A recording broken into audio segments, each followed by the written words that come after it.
Good morning. आज की video में हम करने वाले हैं हमारा एग्जाम्पल नंबर 8।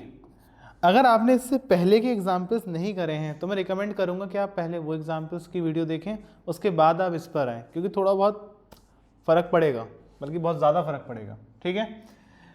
क्वेश्चन है, कह रहा है हमसे the adjoining figure shows an isosceles triangle O A B. आपका इस फिगर में बताया गया है कि आपके पास एक ट्रायंगल है ए ओ बी, और एक कैसा ट्रायंगल है आपका आइसोसेलेस ट्रायंगल। तो सबसे पहले तो जिन बच्चों को ये नहीं पता कि आइसोसेलेस ट्रायंगल असल में होता क्या है, वो बच्चे फटाफट समझ लें कि ये असल में है क्या, आइसोसेलेस ट्रायंगल हमारा होता क्या है। ठीक है, इसके बारे में थोड़ी सी चीज़ें लिखवा रहा हूँ। क्लियर है? देख लेते हैं आइसोसेलेस ट्रायंगल आपका होता क्या है।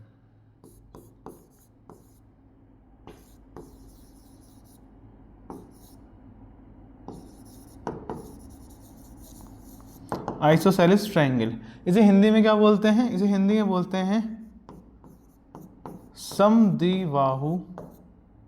समद्विबाहु त्रिभुज। ये बस ऐसी एक्स्ट्रा नॉलेज के लिए हिंदी में बता दिया गया है आपको। इसके डेफिनेशन और लिख लेते हैं। इसकी डेफिनेशन क्या होती है? इसकी डेफिनेशन होती है N isosceles triangle is a triangle in which two sides are equal in length. So isosceles triangle आपका क्या होता है? जिसमें आपकी दो साइड्स क्या होती हैं? इक्वल होती हैं लेंथ में। इसके अंदर दो एंगल्स भी इक्वल होते हैं, लेकिन उसकी हमें ज़रूरत नहीं है, इसलिए वो चीज़ मैं नहीं लिखवा रहा यहाँ पर। अभी हमें जितने डाटा की नीड है वही बता रहा हूँ आपको। क्लियर है? एग्जाम्पल के उसमें आप देख सकते हैं, जैसे ये हो गया आपका एक ट्राइंगल। ठीक है, अब हमने अभी क्या देखा? An isosceles triangle is a triangle in which two sides are equal in length. दो साइड्स क्या होती हैं? इक्वल होती हैं लेंथ में। मैंने कहा ये ट्राइंगल है, ये आपका आइसोसेलेस ट्राइंगल है, तो इसमें क्या होगा? जैसे ये साइड कहा मैंने आपका क्या है बेटा? आपकी 5 सेंटीमीटर है, तो इसकी अपोजिट साइड भी क्या होगी? 5 सेंटीमीटर होगी। ठीक है, थर्ड साइड आपकी कुछ भी हो सकती है। थर्ड साइड मैंने कहा 2 सेंटीमीटर। क्लियर है? यहाँ पर बस दो साइड्स आपकी क्या होती हैं बेटा? इक्वल होती हैं। और अगर एंगल्स की बात करी जाए तो ये जो दो साइड्स होती हैं उनसे जो एंगल्स बनते हैं वो भी आपस में क्या होते हैं? इक्वल होते हैं। फिलहाल हमें एंगल का काम नहीं है। एक फिगर और बना कर दिखा देता हूँ आपको। जैसे ये आपका एक ट्राइंगल हो गया, ये ठीक नहीं बना है।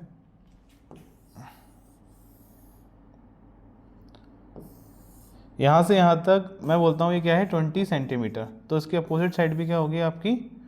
20 सेंटीमीटर। क्लियर है? और एक साइड आपकी कुछ भी हो सकती है, 10 सेंटीमीटर। क्लियर है? सो अपोजिट साइड्स क्या होती हैं? इसमें इक्वल होती हैं। आप कह सकते हो टू साइड्स क्या होती हैं? आपस में इक्वल होती हैं। वो होता है आपका आइसोसेलेस ट्रायंगल। तो इस फिगर में क्या खास है? इस फिगर में भी आपकी क्या होंगी बेटा? दो साइड्स आपस में इक्वल होंगी। ये साइड और ये साइड, ए ओ और ए बी आपकी क्या है? इक्वल होंगी, क्योंकि ए ओ बी क्या है? आपका एक आइसोसेलेस ट्रायंगल है। क्लियर है?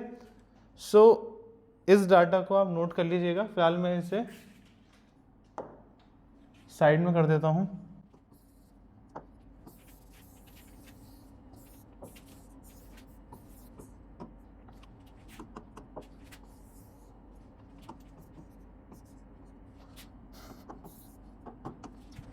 चलिए, फिलहाल आपको पता चल गया है कि आइसोसेलेस ट्रायंगल क्या होता है। ठीक है, आगे बोला गया है which sides O A equal A B. ठीक है, ओ ए इक्वल है किसके बेटा? ए बी के। क्लियर? आगे बोला गया है ए बी इक्वल 13 यूनिट्स। ठीक है, बोला क्या गया था आपका? ओ ए इक्वल ओ बी और ओ बी इक्वल 13 यूनिट्स। ठीक है, सो अगर आपका ओ ए 13 है तो ये साइड भी कितनी है? 13 है। हमें पहले तो ये चीज़ ऐसी समझ में आ रही थी क्योंकि आइसोसेलेस ट्रायंगल है, लेकिन बाद में उन्होंने डिटेल में ये चीज़ लिख भी दी है। क्लियर? आगे बोला गया है आपसे and O B is equal to 10 unit. आपकी जो साइड ओ बी है, ओ बी, ये कितनी है बेटा? आपकी 10 यूनिट।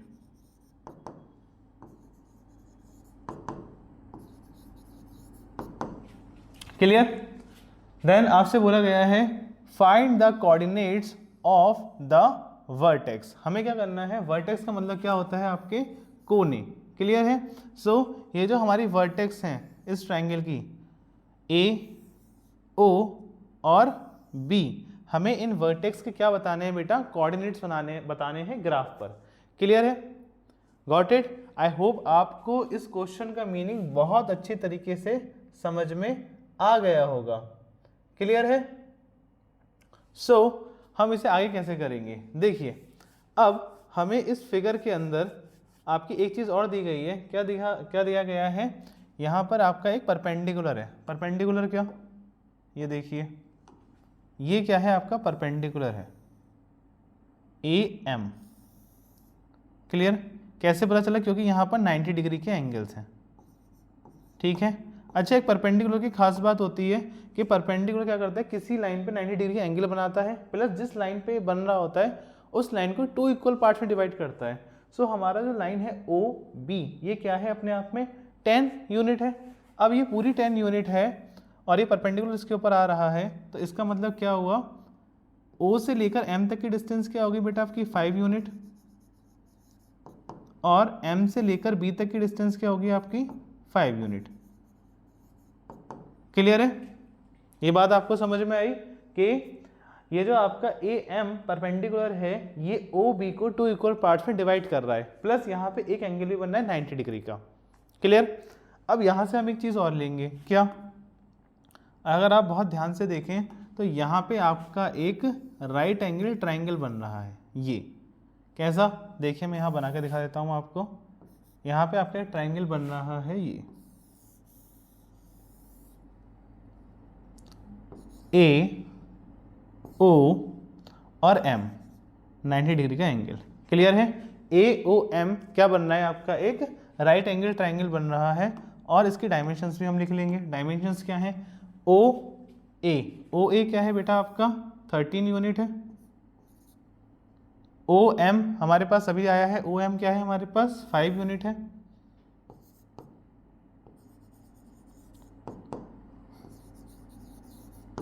क्लियर। ए एम ये हमारे पास नहीं है। Clear. So A M find करने के लिए हम क्या कर सकते हैं, ध्यान से देखिए, राइट एंगल है और यहाँ पर क्या है आपका 90 डिग्री का एंगल है। क्लियर है।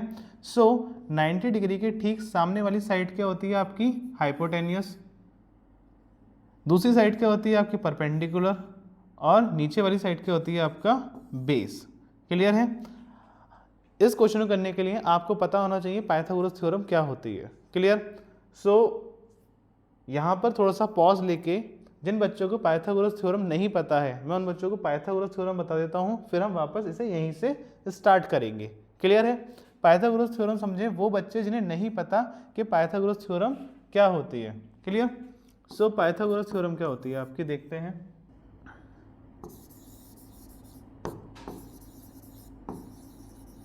पाइथागोरस थ्योरम, इसकी डेफिनेशन होती है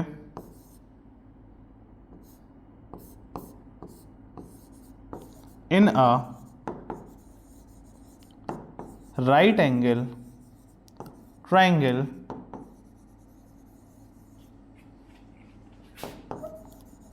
the square of the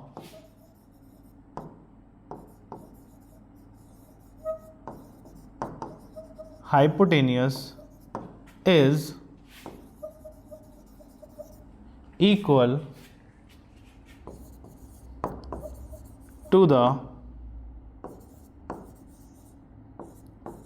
sum of the square of the other two sides। Clear. Pythagoras theorem में क्या होता है, पाइथागोरस थ्योरम में आपसे कहा जाता है in a right angle triangle. Right angle triangle means यहाँ पर आपका एक ट्राइंगल होगा और उस ट्राइंगल में एक एंगल क्या होगा 90 डिग्री का। ट्राइंगल होगा और एक एंगल क्या होगा 90 डिग्री का। Clear.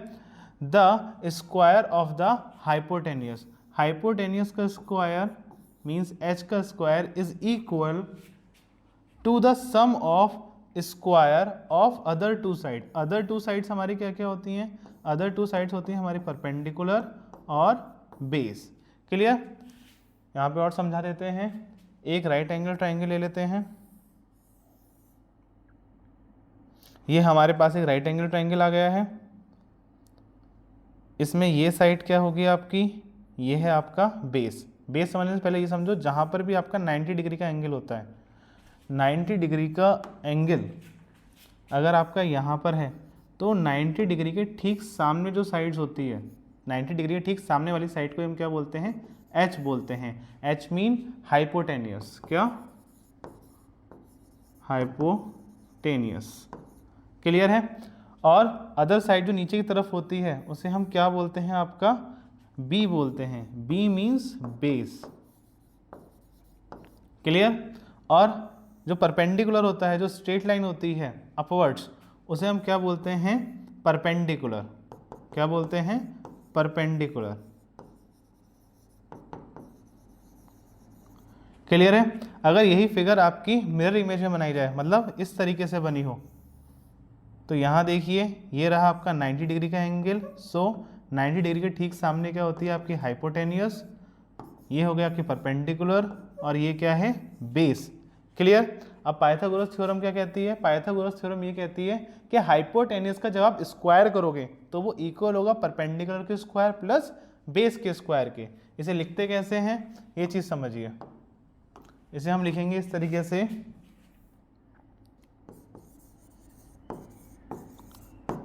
Hypotenuse square is equal base square plus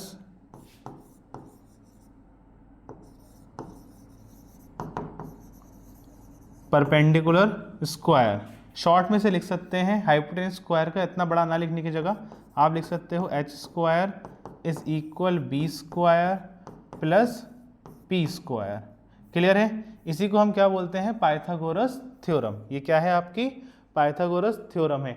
video में बैक जाइए, इसे अच्छे से समझिए और इसे नोट डाउन करिए। जिन बच्चों को पाइथागोरस थ्योरम के बारे में नहीं पता था उनके लिए मस्ट है ये चीज़ कि आप पहले इसे अच्छे से समझें, देन क्वेश्चन में आगे बढ़ें। वरना आपसे बिल्कुल साफ सीधी रिक्वेस्ट है कि इससे आगे आप बढ़ें ही ना, वीडियो यहीं पॉज कर दें। क्लियर है? जब तक आपको पाइथागोरस थ्योरम समझ में नहीं आएगी तब तक आप इस क्वेश्चन में आगे नहीं जा सकते। क्लियर है ये चीज़? सो ये थी आपकी पाइथागोरस थ्योरम। वीडियो में बैक जाके इसे अच्छे से नोट डाउन करिए। मैं इसे स्क्रीन से हटा रहा हूँ। क्लियर? ज़्यादा छोटा कर देते हैं इसे।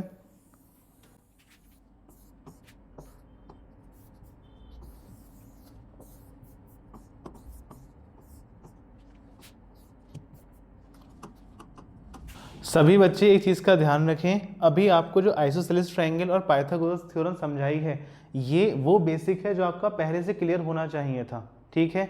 इसका हमारे क्वेश्चन में यूज़ है। ठीक है? ये चीज़ें आपको प्रीवियस क्लासेस में पढ़नी चाहिए थी। क्लियर है? सो ऐसे बच्चे जिन्हें चीज़ें नहीं पता थी उनके फ़ायदे के लिए मैंने ये चीज़ें यहाँ पर करा दी हैं।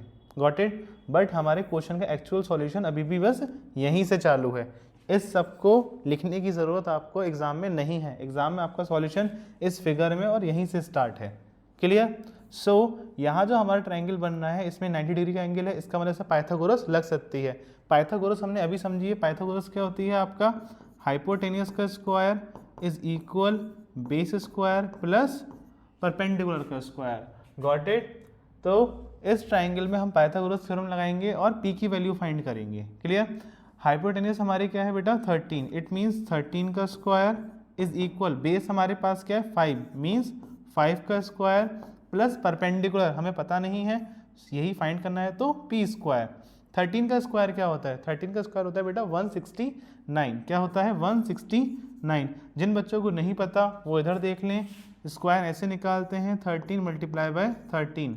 3 3 ज़ा 9, 3 1 ज़ा 3 मल्टीप्लाई 3 1 ज़ा 3 और 1 1 ज़ा 1, 169। क्लियर है? 13 का स्क्वायर क्या है? 169। 5 का स्क्वायर क्या होता है? 5 × 5 25, so 25 plus P square. Got it. 25 आप राइट हैंड साइड से लेफ्ट हैंड साइड लेके जाओगे तो क्या हो जाएगा 169 minus 25 is equal to P square. 169 में से हम 25 माइनस करेंगे तो क्या आएगा बेटा, आपका आएगा 144। दिखा देता हूँ यहाँ पे 9 माइनस 5 क्या होता है 4, 6 माइनस 2 4 और क्या बचा आपका 1। क्लियर है, तो यहाँ पे क्या आया 144 is equal to P square. आप जब यहाँ से पी स्क्वायर के ऊपर से स्क्वायर हटाएंगे तो इस तरफ क्या आ जाता है आपका अंडर रूट। क्लियर, सो ये क्या हो जाएगा under root 144 is equal to P. Clear है, अंडर रूट की वैल्यू सॉल्व करने के लिए हम क्या करते हैं, जिन बच्चों को याद है कि 144 12 का स्क्वायर है वो तो डायरेक्ट लिख देंगे p इज इक्वल्स टू 12। जिन्हें याद नहीं है उन्हें बताता हूँ कि अंडर रूट सॉल्व कैसे होता है। सो अंडर रूट के अंदर जो भी आपकी वैल्यू होती है, जैसे आपका आ गया 144, तो पहले आप क्या लेंगे, इसका एलसीएम लेंगे। इसका एलसीएम लेते हैं, किससे डिवाइड हो रहा है बेटा, ये 2 से कैंसिल आउट हो रहा है। 2 7 ज़ा 14, 2 2 ज़ा 4 और कैंसिल आउट हो जाएगा ये आपका 2 3 ज़ा 6, कैरी गया 1 12 और 2 6 ज़ा 12। क्लियर, 2 से अब भी कैंसिल हो जाएगा, 2 1 ज़ा 2 कैरी गया 1 16, 2 8 ज़ा 16, 2 9 ज़ा 18, 3 3 ज़ा 9 और 3 1 ज़ा 3। ये सारे आ गए हैं 2 के 144 के फैक्टर्स। तो क्या लिखेंगे हम, अंडर रूट के अंदर लिख सकते हैं p is equal under root के अंदर 144 की जगह पे क्या आ जाएगा 2 into 2 into 2 into 2 into 3 into 3। Clear है, 144 के सारे फैक्टर्स आ गए आपके। अब इसमें हम क्या बनाएंगे बेटा, पेयर बनाएंगे। सो एक पेयर बना 2 का, यहाँ भी 2 का पेयर और 3 का भी एक पेयर। जिनके पेयर बन जाते हैं वो अंडर रूट से बाहर आ जाते हैं।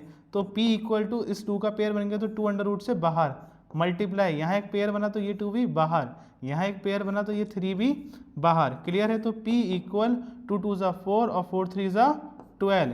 इट मीन्स p की वैल्यू क्या है बेटा आपकी 12 यूनिट। तो यहाँ वापस आते हैं, इस p की वैल्यू क्या हो गई बेटा आपके 12 यूनिट। यहाँ तक की बात आपको समझ में आई। फटाफट इसे नोट डाउन करें, देन हम इसके आएगा क्वेश्चन भी समझेंगे। फटाक से इसे नोट डाउन करिए। चलिए, आई होप आपने इसे नोट कर लिया होगा। अब हमारे पास वो सभी चीज़ें आ गई हैं जिससे हम इसके कोऑर्डिनेट्स फाइंड कर सकते हैं। कैसे, उसे समझाने के लिए इस फिगर को मैं कॉपी कर लेता हूँ। कॉपी,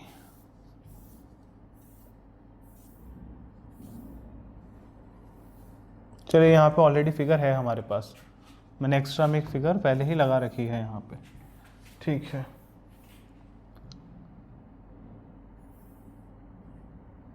अब इस फिगर में हमें कुछ चीज़ें समझनी है। क्या क्या समझना है, ये देखिए, थोड़ा सा इसे यहाँ पर ही रख लेते हैं। ठीक है, हाँ, हमें अब तक जो क्वेश्चन हमने सॉल्व करा है उससे हमें क्या क्या डाटा मिल चुका है ये समझते हैं। हमें ये पता है कि इस ट्रायंगल की ए से लेकर ओ तक की साइड क्या है, क्वेश्चन में गिवन था बेटा, क्या थी आपकी 13 यूनिट। ए से लेकर बी तक की डिस्टेंस हमें पता है क्या थी बेटा 13 यूनिट। ओ से लेकर एम तक हमें पता है 5 यूनिट। एम से लेकर बी तक हमें पता है 5 यूनिट। और अभी हमने परपेंडिकुलर फाइंड करा था। क्या फाइंड करा था, परपेंडिकुलर, तो हमारा वो क्या आया था 12। ये चीज़ हमने फाइंड करी थी 12, मतलब यहाँ से लेकर ए से लेकर एम तक की डिस्टेंस क्या है आपकी 12 है। सब कुछ इस फिगर से नहीं समझा रहा क्योंकि बहुत ज़्यादा हौच पौच हो गई है। क्लियर है, सो ए से लेकर एम तक की डिस्टेंस आपकी क्या है बेटा 12 यूनिट है। Got it. अब हमारे पास जितनी यहाँ पर डिस्टेंस मेजरमेंट फाइंड हो गए हैं, इन्हीं मेजरमेंट से हम ग्राफिकल रिप्रेजेंटेशन इसकी कर सकते हैं और कोऑर्डिनेट फाइंड कर सकते हैं। कैसे, समझो।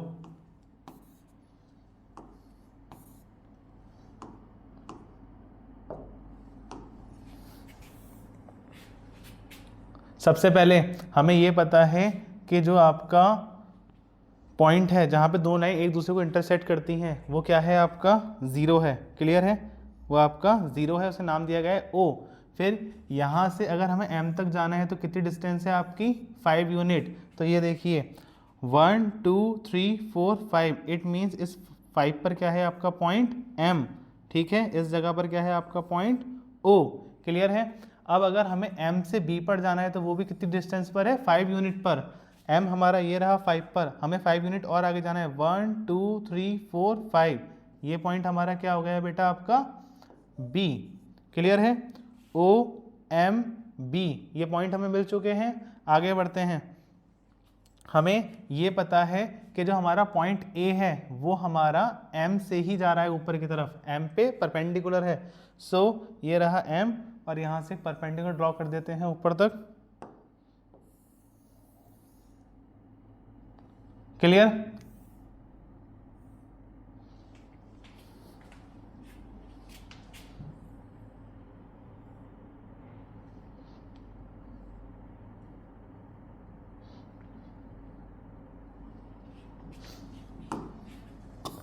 ये हमारा पॉइंट ऊपर की तरफ जा रहा है।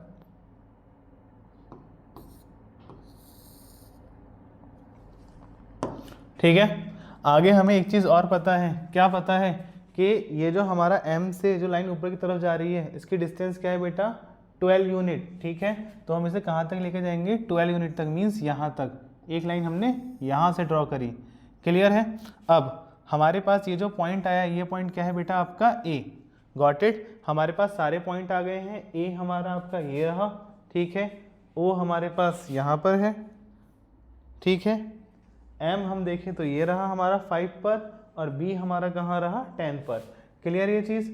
आगे देखिए, अब हम क्या करेंगे, इन सभी पॉइंट्स को एक दूसरे से कनेक्ट कर देंगे। इन सभी पॉइंट्स को हम एक दूसरे से कनेक्ट कर देंगे।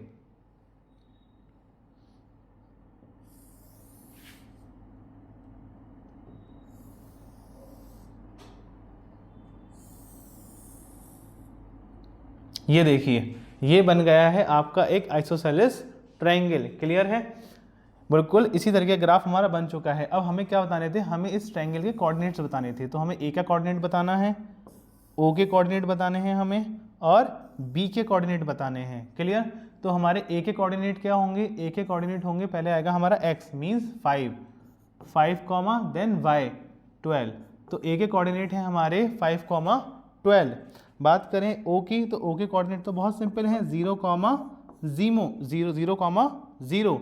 और बी के कोऑर्डिनेट क्या है बेटा आपके, बी के कोऑर्डिनेट है एक्स एक्सिस पर है, मीन्स 10 कॉमा वाई तो कुछ है नहीं तो 0। क्लियर है, सो हमारे ए के कोऑर्डिनेट क्या है, ए के कोऑर्डिनेट है बेटा आपके